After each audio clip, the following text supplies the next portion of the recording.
So I wanted to do something a little bit different today. I wanted to tell you a little story. For me, this is one of the most daring, adventurous things I've ever done in my life, and this is something that really changed my life. So I wanted to tell you about it.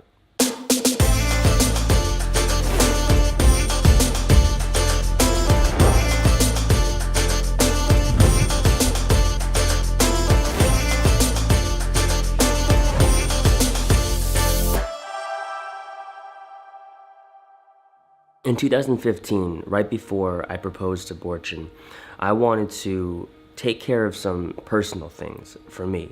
Moving into a marriage or moving into, a deeper relationship with somebody, I wanted to make sure that I took care of my insecurities. I didn't want to take my insecurities and my baggage and bring it into my relationship. So I made the decision that I was going to go and face one of my greatest fears in my life. And that fear was traveling back to the Philippines. Now, a little backstory for those of you that don't know. I was adopted along with my two sisters. Although we were adopted, we weren't the only children part of our family. There were 6 of us all together. 3 of us lived in America, 3 of us lived in Philippines. 2009, my family got in contact with me via Facebook to let me know that my oldest brother, Jonathan, passed away. That was a really tough year for my life, but we'll talk about that another time.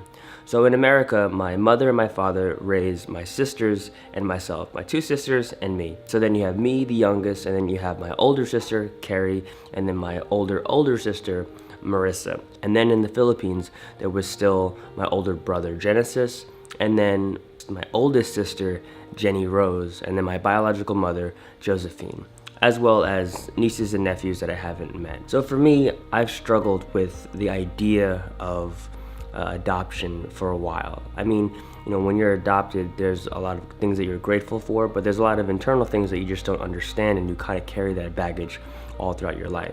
Questions like why me, why not me? A lot of just things that you mentally and emotionally struggle with.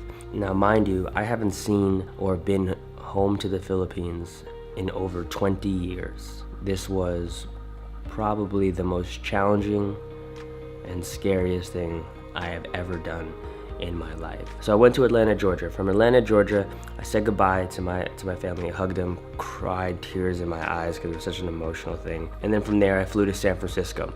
I got into San Francisco on Virgin Airlines, and it was like their super nice plane. Like it was like a party, it was like a club. And then after that, I had to take San Francisco and I had to go to Manila in the Philippines. And that was a long flight, but luckily nobody was sitting next to me. Once I landed in Manila, I had to wait there for a little bit, and I had to fly from Manila to go to Bacolod.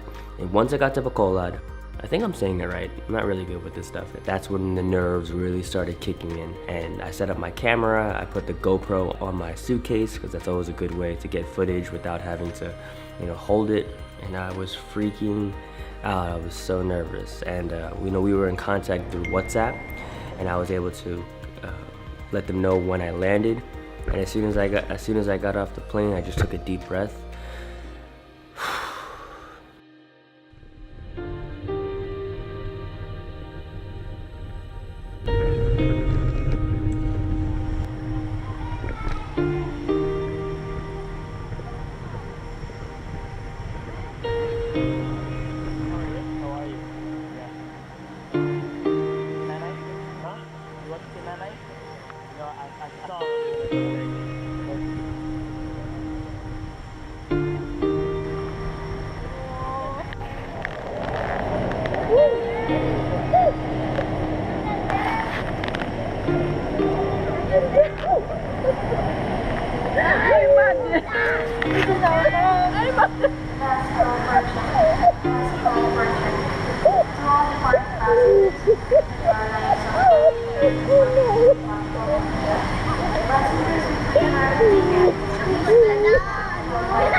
This may have been the scariest thing in my life, to face those thoughts, those emotions, to face the people that you've run from your whole life.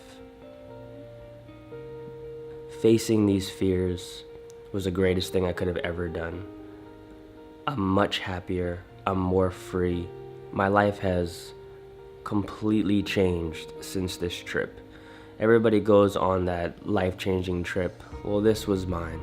And not just for the adventure or seeing new things, but for me it was seeing home and where I'm from and my culture, but also to see the family that I come from. But I think most importantly, what I got out of the experience was knowing that I could. That I wasn't running from something that I was so scared of. I was able to face those people, but also fall in love with those people. Because who I am today is because of their sacrifice. Being adopted is probably the greatest thing that could have ever happened to me. And I think that finding out why I was adopted was the second greatest thing that could have ever happened to me. But then it got better, because both of those life events moved down a number and another life event took its place. 2015, I proposed to Byrne. In 2016, we got married. And that became the greatest thing that ever happened to me. It wouldn't have happened if these other events didn't occur first. But I do think that not only am I a better person, but I'm a happier person. And I think that my relationship with Byrne is so strong because I took that chance, the risk, to face my fears. Because I took that chance, that risk, that adventure, to face the very thing that was holding me back from fully loving the love of my life.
Bible.